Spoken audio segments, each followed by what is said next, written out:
Indeed, a very good morning and welcome to Citizen Extra on this Tuesday, the 20th day of June 2017. Now, it's only 48 days to the August 8th, 2017 general elections today. And here is a look at all the day's politics and current affairs that our teams are following up and, of course, will be bringing to you during the course of this broadcast. My name is Wahiga Mwaura. Now, in the docket today, the IBC has summoned 15 people over concerns of breach of electoral code of conduct. Among those summoned are Bungoma Jubilee Party gubernatorial candidate Kenneth Lusaka and his rival, Ford Kenya's Patrick Wangamati. We'll be updating you on this throughout the course of this broadcast. And still at the polls body, the list of candidates expected to take part in this year's elections will be gazetted today. We'll be keeping you posted on the numbers, those unopposed, and the fate of those with pending appeals. And in the health sector, doctors working under the Nairobi City County are set to hold a peaceful demonstration this morning. They say that this is against alleged mistreatment by the county government. This as the national nurses strike enters its 15th day with no deal in sight. We'll be keeping you abreast on these developments. Now, today is World Refugee Day. June the 20th is the day the world commemorates the strength, courage and perseverance of millions of refugees. Locally, the big question is what happened to the government's plan to close the Dadaab camp after a high court blocked the closure. We'll be telling you more, as well as keep up with the celebrations happening here in Nairobi. And in politics, contestants in this year's polls are engaging high gears. With the polls less than 2 months away, the National Super Alliance team is today expected to continue with its foray into Maasai land, with rallies slated for Loitoktok and Kitengela town. On the other hand, the Jubilee Party Brigade is recharging its batteries after a 2-week onslaught in Western Kenya and Rift Valley. They're expected back on the campaign trail on Wednesday. Well, those are some of the big stories you can expect throughout the course of this broadcast. We're on for the next 4 hours. 3 hours is our English broadcast, and the last hour between 12 to 1 is our Kiswahili broadcast. And you can talk to us regarding all the topics that we'll be discussing here today. 22422 is our SMS line. You can talk to us on social media as well using the Twitter handle or Facebook name at Citizen TV Kenya. Now, let me introduce my guests in studio here today. They'll be helping me get some expert analysis on the issues of the day. I have here in studio today Irene Wanyoike, a commissioner with the NCIC. Welcome to the program. Thank you. In addition, we have Stephen Mogaka, a constitutional lawyer, West Mungurango candidate as well. Welcome to the program. And we will be increasing our panel even as the broadcast continues. But let us quickly cross over to Eldoret, Uasin Gishu County, where we have live Bungoma Jubilee Party gubernatorial candidate Kenneth Lusaka. Bearing in mind he is among those who has been summoned tomorrow to appear before the IEBCs on a breach of electoral code of conduct. Thank you, Your Excellency, for joining us today on the program. Glad to have you. My first question to you would be, have you been formally invited to the IBC Enforcement Committee in regards to a case of alleged breach of electoral code of conduct? Have you been invited? Yes, I did get a call from IBC headquarters indicating that there are summons which I should pick to appear before a committee tomorrow at midday. So I think it is true I have been summoned to appear before them. Will you honor those summons? Yes, I will honor them because I want to make it clear, because as far as I'm concerned, I'm innocent. I presented my papers in a very peaceful way, and after that we were making a lap of honor through Bungoma town. That's when we were confronted by youths from the opposite camp who were carrying bees, which they unleashed on our team. And in that confusion, in fact, they stoned 2 of my vehicles. My windscreen was broken, and one of my side mirrors was also broken. It was quite bloody. So it would be very important that we be heard, we clear the air, because we want a peaceful elections, and I stand for peaceful elections. And whatever happened was extremely unfortunate, because even in 2013. I had a very peaceful elections, and those who stay in Bungoma, those who have known me, I'm not somebody who is known to propagate or advocate for violence, and therefore that assault on our team was indeed unfortunate, and it will be important to clarify to the whole world that we are for peace and we want peaceful elections. Thank you, Governor Lusaka. Has the IEBC told you what time they expect you there? Are there any requirements? Do they require you to carry any material? And maybe who will be accompanying you to that meeting? So far, just the message says I report there by 12. They have not told me what I require, but I will carry my materials just in case, because we also took photographs. We'll also be with some lawyers just in case some people want to take it further than just maybe explaining what exactly happened. So I'll be prepared to defend myself. And remember that my opponents are trying all means, because they are sensing defeat. So they are trying all means to have to get the match awarded to them in a boardroom, or to be awarded a penalty, or even to score using a hand. But I'm telling them, let's play clean. Let's just go to the pitch and play. That is how we will win the elections. That's how we'll win the game. These shortcuts they are trying to use are not going to bear fruit. The people of Bungoma know the leaders they want, and no amount of intimidation or sideshows are going to distract them from getting the leadership that they want to take Bungoma forward. Governor Lusaka, you've told us a couple of minutes ago that your celebrations after the IEBC gubernatorial nomination process were interrupted by your opponents and their supporters. Have you reported this matter to the police, to any authorities? How have you followed this matter up? Yes, we did a report to the IEBC. I think the report should be with IEBC. We also reported to the police because in that incident, unfortunately, one lady lost her life when the police were trying to quell the riots. So it's a matter that actually assumed national proportion, because a life was lost. And therefore we pursued the matter, we reported, and we're hoping that those who will be found to have maybe participated or perpetrated that, the due process of the law should be followed. Well, going forward as a candidate, what are you doing to ensure that campaigns are peaceful in the county? What steps are you taking proactively to ensure that incidents like what happened do not happen again? Yeah, I think partly, I don't want to blame IEBC, but I think the timing of when we presented our papers, it was, in my view, we should not have presented our papers the same day, all the candidates, because the duration was quite short, and that may have also led to that. But what we'll want is, we are going to give a schedule, and all candidates have given schedules on how our meetings and rallies are going to be, so that we avoid situations where we come into contact, because that can easily lead to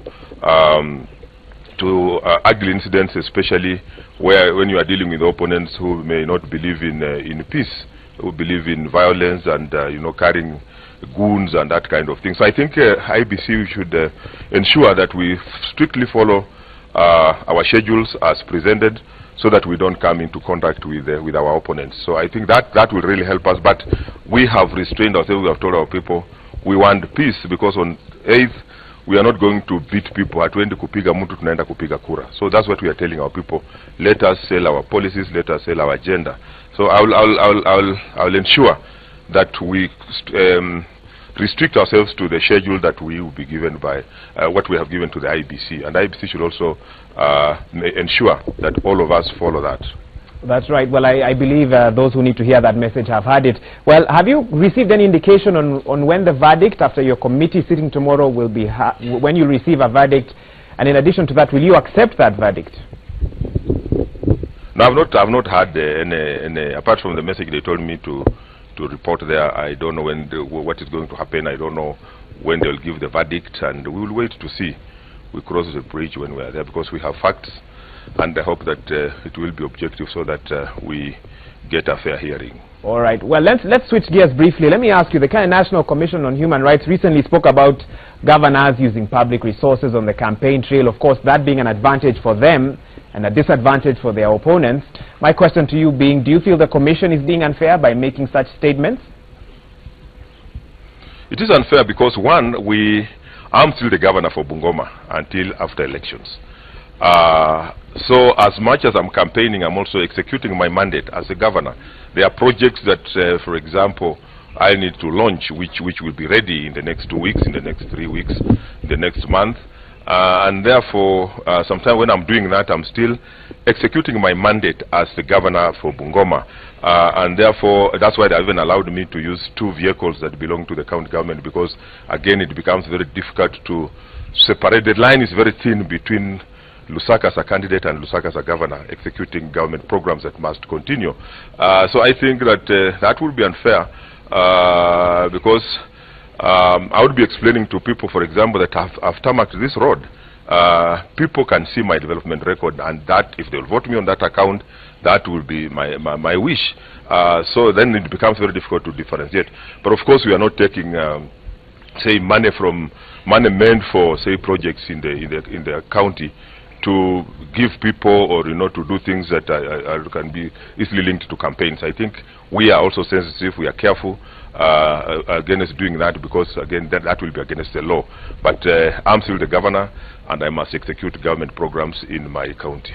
That's right. Thank you so much for your time, Bungoma Governor Kenneth Lusaka. Thank you for joining us live today from Eldoret, Uasin Gishu County on Citizen Extra. Asante sana.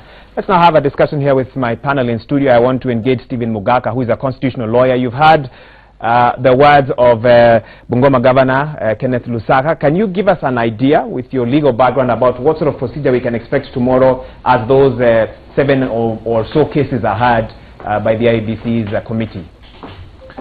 Thank you. And first is condolences to the family of the person who lost her life during that so-called celebration. And I'm sure it is not one, because I do remember in my constituency, West Mogrango, a similar fatality occurred when the so-called celebration turned fatal. Getting to your question, I believe there has been a formal complaint lodged at IEBC regarding the incident that happened in Bungoma. And since IEBC is a commission, it is expected that the person accused, who is now the candidate or governor, is to be given a fair chance to give their side of the story. So we do expect that Governor Lusaka will face the panelists, and he will have an array of questions to explain what happened and what resulted in the death of a Kenyan citizen. We do expect that from there, based on the findings, if he is found culpable, of course, the ultimate sentence by IEBC is to disqualify the candidate from participating in an election. And I do urge that the IEBC comes down strong on this, because unless we nip this kind of conduct in the bud, it is likely to replicate, and politicians are likely to assume it's business as usual, and that's not going to be very good for this country. Let me ask you, based on what some would call near chaotic party primaries, should the number of cases have been more? What's your take on? Are you surprised by the number that we saw there, that was released by the IEBC? I'm not surprised. In fact, what I'm surprised is that the political parties who witnessed very chaotic primaries took no step on this. And I think the steps by IEBC are commendable. And 15 are those which have been reported. And I do expect that after these go through, I expect more complaints to be filed. And we urge Kenyans to come forth and file complaints where there have been cases of this misconduct, because this is the only way to eliminate thugs from election. And we have a decent election that will allow people, particularly women, to participate without being intimidated. Thank you so much. Let me just reintroduce my panel again. I also have Irene Wanyoike, an NCIC commissioner. We'll be engaging her shortly on hate speech, even as we see accusations both by the ruling party and the opposition, both in local politics and national politics as well, accusations of hate speech, incitement. We're getting into that shortly, but Joy Mdivo also joins us, a political analyst. Welcome, Joy, to the program. Asante sana. Right, Joy, I'm sure you've been following what's been going on. We've just had an interview there with Bungoma Governor Kenneth Lusaka, talking about the fact that he's supposed to appear before the IEBC tomorrow in regards to, they need to investigate basically on a breach of electoral conduct. The list was released, and we should be having that up on the screen shortly, but 7 cases will be heard tomorrow. And I don't know if you've been following this matter up, but for you, what's your take on this particular process? And are you surprised by the numbers, or do you feel that judging by the quote-unquote near chaotic party primaries we saw, do you think that more people should have complained? Okay, I haven't been able to follow the conversation fully, but from what I have gleaned so far, one thing that I must commend the IEBC for is that one of the problems we have with Kenya is we have fantastic laws and fantastic policies, but no follow-through. There's been no implementation. And when I heard about this, the first instinct was, finally somebody is using their teeth. Because in Kenya, the laws are in paper, but unless we have courageous leaders who are willing to take up the mandate that they have been given and push on with it, then we are able to see results, especially when it comes to election offenses. And the thing that I'm most grateful about is that I hope this will serve as a deterrent to people engaging in electoral violence or electoral incitement in the next about 47 days.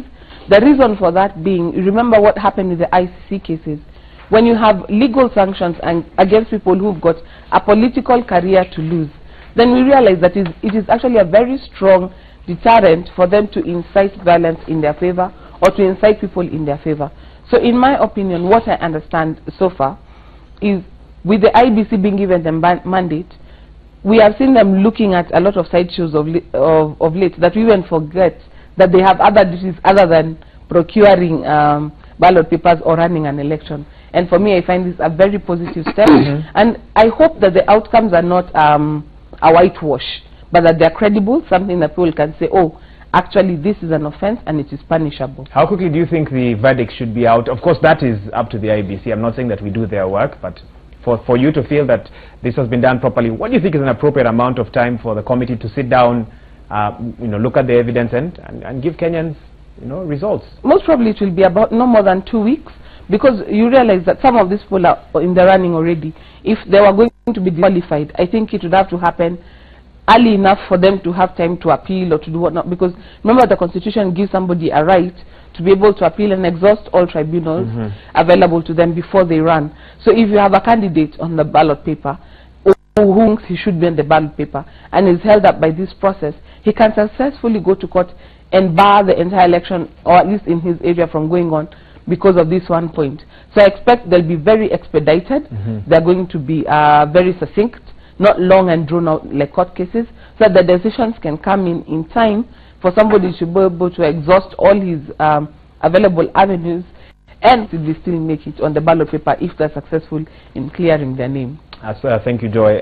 Let's take a look at that. For those who may have just joined us, you're watching Citizen Extra live on Citizen TV, and we are discussing IBC matters. And of course, let's just take you through the persons who have been summoned. Bungoma Governor Kenneth Lusaka, in a case that pits him against his rival, Ford Kenya's Wycliffe Wangamati. In addition, Wiper Party's Kibwezi East candidate Jessica Ndukumbalu has also been summoned alongside a rival for the same seat, Jubilee's Professor Philip Kaloki. The third case pits Thomas Makori and Hamed Getangi against Tarehe ODM Member of Parliament candidate Steve Mbogo. From Rarieda constituency, Eric Onyango has been summoned to go up against Neto Adola, an independent MP aspirant for the area.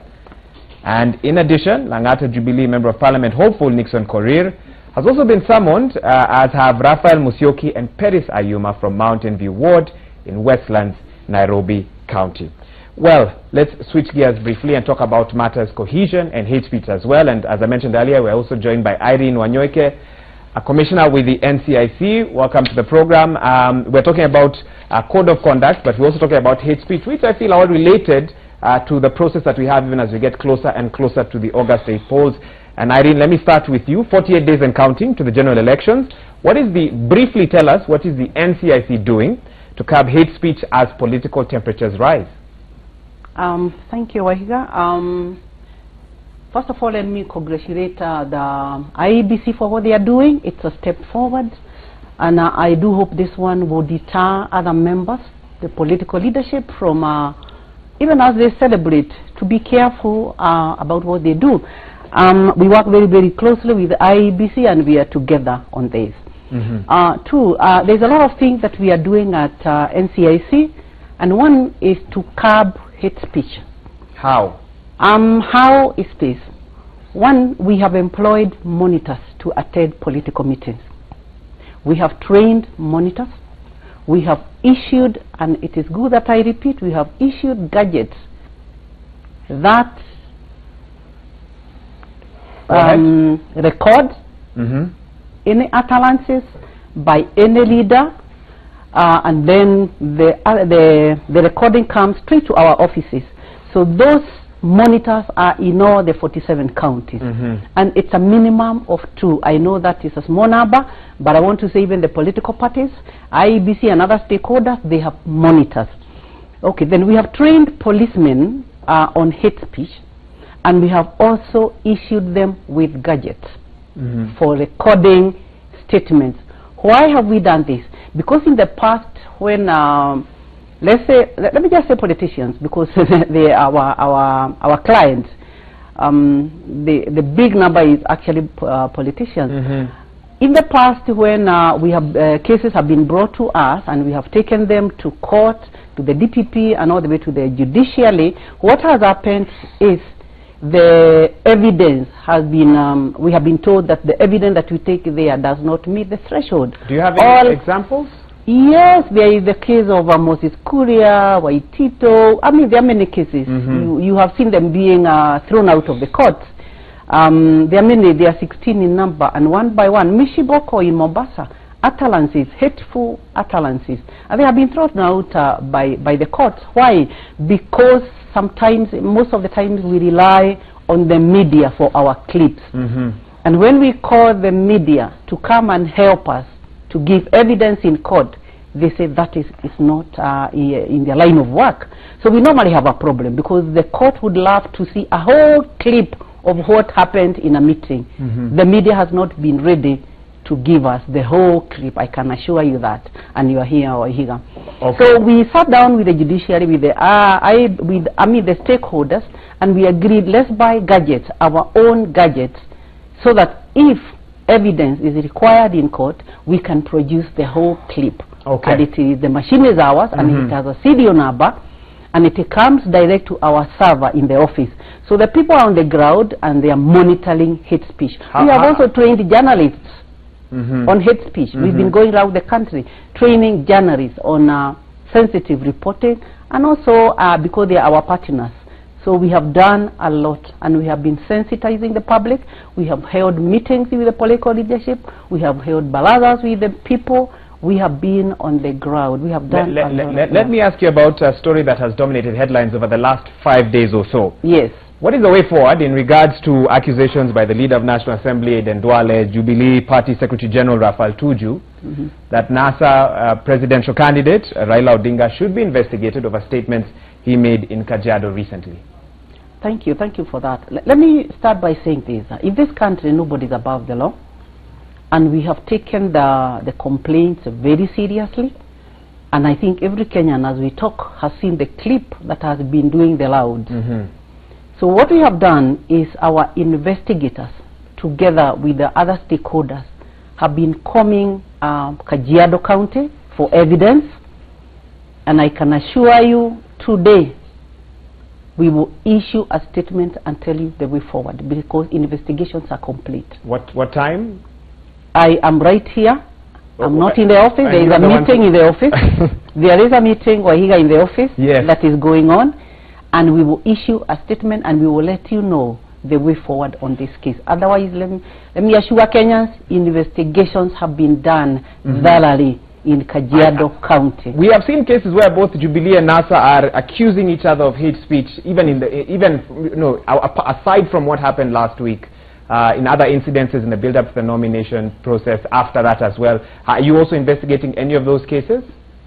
You see, nobody has come to complain. We are hearing that in the media.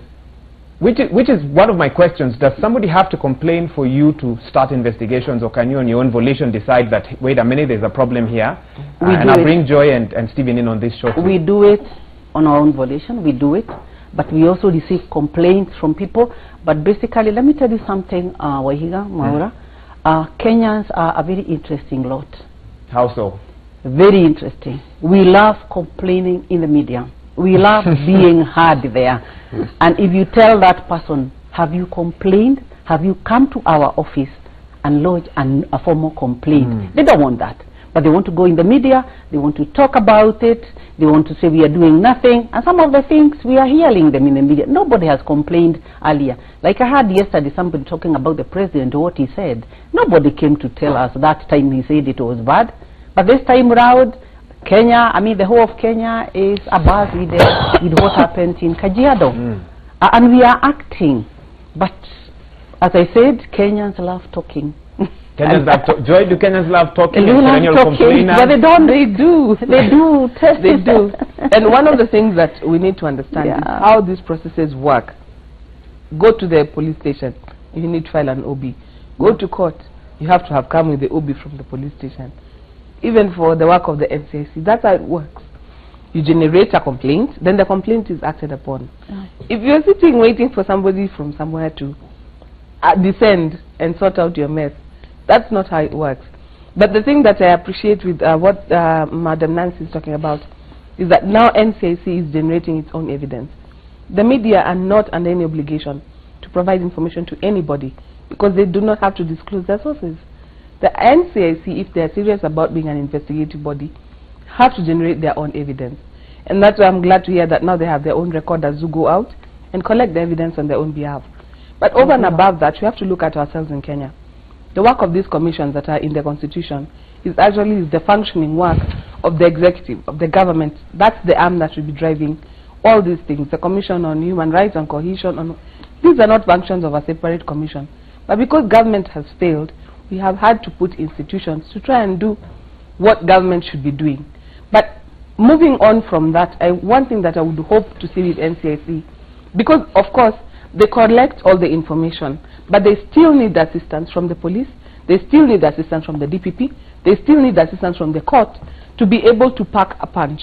So we must see a multi-sectoral approach, like what the IBC did with their Chapter 6 enforcement group. They need to come up with a group like that helps all the players who need to help them move forward to be able to deliver results. Because, Madam Nancy, the criticism that comes all the time that we're not doing anything, you're not doing anything, is because at the end of the day, even if you run ads to tell us not to do, to engage in hate speech or whatnot, the definition of hate speech is so loose that anything can be construed to be hate speech unless there is jurisprudence that has been established to define the proper ingredients that we should be looking out for in hate speech. So I would like to see them forming a multi-sectoral group that will help them have a more seamless approach to be able to pack a punch. And that's a good question you've raised. Irene, what is the definition of hate speech as per what you're working with right now? Let me first of all thank my sister, because I think for the first time I have somebody who understands what we do. And I like even her recommendation that we should have a a group. And let me assure you that is exactly what we have done, because we realized what we've been given is humongous. We cannot do it alone. So we have come together. We have partnered with the IG, we have partnered with DCI, we have partnered with NSI, we have partnered with DPP, with IBC, with the political parties. We are working very, very closely together. And I will tell you, even the judiciary is part of us. And we are meeting almost on a daily basis because we need each other in this fight. We need each other. Nobody can do this work alone. And we have come to realize that, and that is why we even came up with a gadget, because of those meetings that we are having. Are there any so cases, thank you very much. Because you've praised the introduction of the gadget, whether it's video cameras or audio recorders, are there any cases you're following up as a result of those? And how do you sift through all that data? Because if you have rallies across the 47 counties, do you have 47 people seated at your office listening to every rally from the address by the MCA to the address by the MP aspirant or MP candidate to the senator? How are you able to sift through all that data? We don't. Let's say we have only 2 monitors in a constituency. We have the police, so maybe we have about 4 people or 5 people that we are working with. But let me say this: they cannot be in all the meetings. They cannot. It's impossible. It is impossible. But whatever they get comes to us live, comes to our server live. And we have people now sitting there, trained people, social media monitors and experts, who are going through the information that we are getting. We don't tell the press we have received this, this and this, because it's actually sensational. So what we do, Wahiga, please understand us, we go through it and we are going, right now as I'm here, I can tell you people are working on so many clips, and we have been summoning people. Quietly we have been summoning people, and sometimes we look at it and we warn people, and the evidence is not, I mean, you can see this does not amount to really hate speech, because hate speech, as far as the NCIC Act of 2008, it is against a community. It is ethno-political competition and ethnically, let me repeat, motivated violence or hate speech. That is our mandate. So long as it's not ethnically motivated, ethnically, I mean, if any utterance is not towards a community, it does not fall within our mandate. But we don't say it does not belong to us. What we do, we take the complaint, we investigate, and we pass it over to the DC, Director of Public Prosecutions, and tell them this is not ours, but we have investigated, so take it and take up the matter. Stephen, do you buy into the narrative that the NCIC is hampered by systems, is hampered by other parties, is hampered by Kenyans who will complain in the media but will not actually, bring evidence forth? Yeah. Far from it. I think if you look at what IEBC has done, and which we all commend, the bulk of it is suo motu, because NCIC is a government agency, and the principal complainant for this commission should be the Republic. All police officers, all NSIC, NSIS characters who are all over are supposed to be, government agents there to prevent crime. Look, for instance, the amount of hate speech that is going on through social media. Is it so difficult to track down to the source of this? Because many people would record a piece of hate speech and then post it in the social media.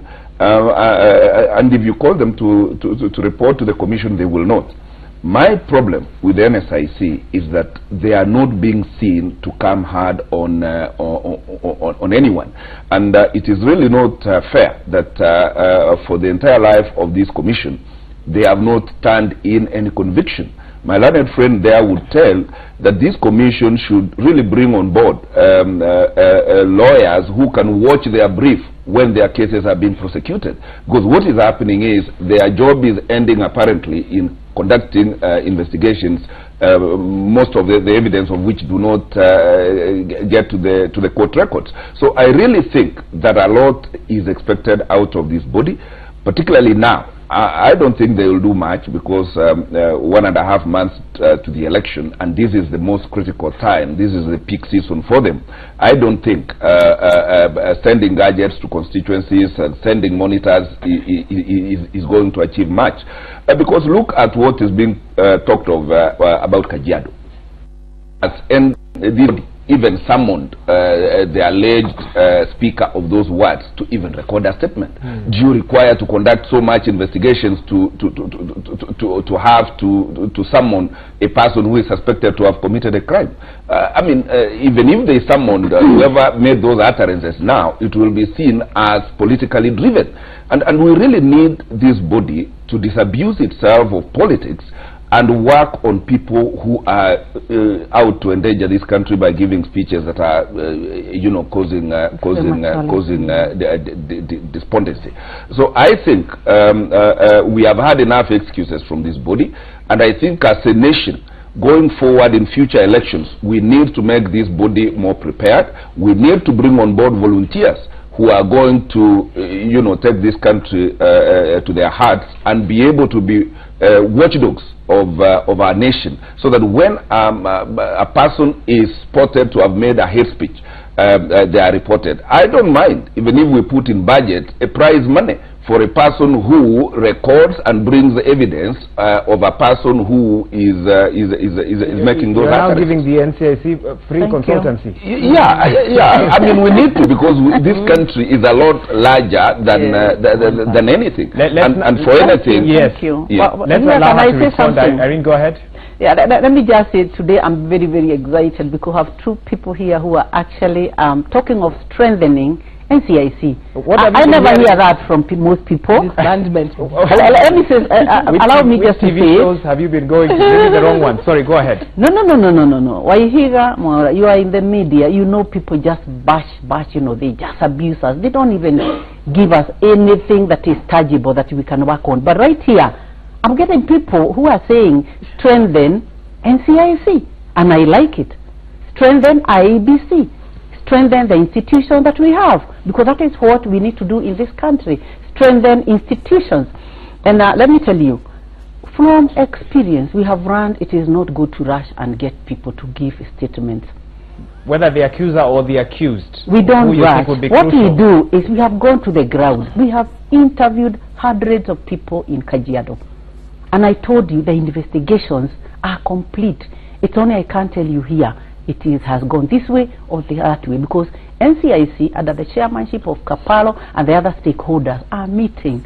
As I am here right now, there is a meeting going on because investigations have, we have finished investigations and we know what is happening on the ground. It is up now to us to tell you what has happened. We have done something. Give us credit. And you know, we are talking about somebody who is almost larger than life. Let me be honest. But he's not above the law.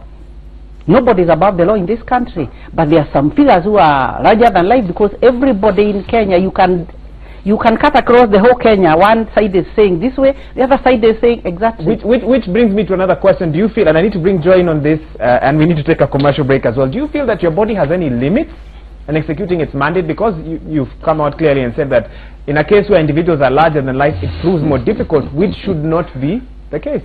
No, I said nobody is above the law. But you can see already intimidation in the media everywhere. You see, when you are investigating a case and it is being prosecuted and in the public arena, isn't it? It becomes very tough. Bwana Oihiga, let me tell you, this is not an ordinary thing. It is it's in the media, every other media. Like last night, there were people who are prosecuting and jailing and others saying, no, he didn't do it. He did this, he did this, he did the right thing. You had even, they brought the Land Commission. Everybody was in the media. So it becomes sometimes very difficult investigating such a case, because there is even interference.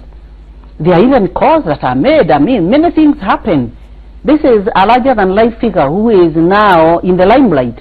So please, I'm not saying we are limited. We are not limited. I'm only saying our work becomes sometimes very, very difficult, because we have to weigh. Do we summon him to our offices? Is the whole town going to follow him? Joy? Because have you seen what happens when we summon politicians? They come with their supporters. So this larger than life figure is summoning to our office, and we are going to see how we can summon if it needs me. And I don't want to comment on that, please. Let me not go there. Okay. Because we are waiting to hear what will come out of your press conference. I think you can even tell us the time. Joy, your parting thoughts even as we take a break. I like what Ms. Irene is saying, because we all know that the NCSC has no capacity to do the work that they have been given. The work is enormous, and they have a small commission with very few staff and very few commissioners, and it's next to impossible to do what they've been asked to do 50 with the capacity that they have. Yeah, I remember I was listening to the chair, Mr. Kabaro, saying that the drivers, the cooks, the commissioners, the secretaries, everybody, I think the entire secretariat is 50 people. So it's one of those situations where you have this mountain to conquer, and this is the capacity you have. But the thing that I like with what Ms. Irene has said is the willingness to fight to live another day. Remember the point that I made, that these commissions are doing the work the government is supposed to do. Because if it was the CID, for example, summoning a speaker of such words, they have the powers to do such summons. Ms. Irene's office can issue a summons, and even if they summoned me, I could choose to not attend, and there is nothing that they can very much do, short of going to court to ask for a warrant so that they can come and effect. So it's one of those things that you put in the cart before the horse. But the thing that I also must say, which she has also alluded to, is that in our current political situation, there are some things that are nuanced to be able to understand. If you, for example, right now decide that you're touching Honorable Raila with 45 days to the election, 46 days to the election, I mean, even those people who had apathy now are going to rise up. I mean, it becomes a political question. Now it's not even just a legal question or should this person be investigated or not. Like she said, some people, nobody's above the law, but there's some people who are very close to the ceiling. They're almost becoming above the law because of this particular dispensation. Because at this particular point in time, anything you do or say has to be looked at with the lens of politics. Yeah. But now moving forward, what I would like a brief solution. What I would like to see Yes. is the NCIC having a way of delivering results. We sympathize with their situation, but if you cannot justify your keep, the conversation has to be had. Do we really need this commission to carry on? Or do the powers that they have now divest back to where they were donated from? So do we go back to relying on the police, on the NSIS, on the DPP, on the Attorney General, and on the court to deal with hate speech? Or do we empower them, expand their mandate, expand their capacity so that they're able to follow these matters through? Because where we are right now, having been in existence for I think 8 or 10 years, they ought to be delivering more than they are right now. Well, that's how we wrap up this topic. First hour of Citizen Extra live on Citizen TV. I can see a few SMSs here. Thanks those of you who are SMSing us. 22422 is our SMS line. Also talk to us on our social media platforms at Citizen TV Kenya. Someone here, they don't give us their name, but they are saying the country is not short of peace and its national security bodies, yet the cohesion, I believe NCIC has not yet called upon them to talk to Kenyans at this time to highlight and educate Kenyans on promoting peace. Let me see what else we have here. Others are on other topics. I'll read some of them even throughout the course of this broadcast as well. But this concludes that topic. We'll be back for the second half of Citizen Extra. You're watching us live on Citizen TV.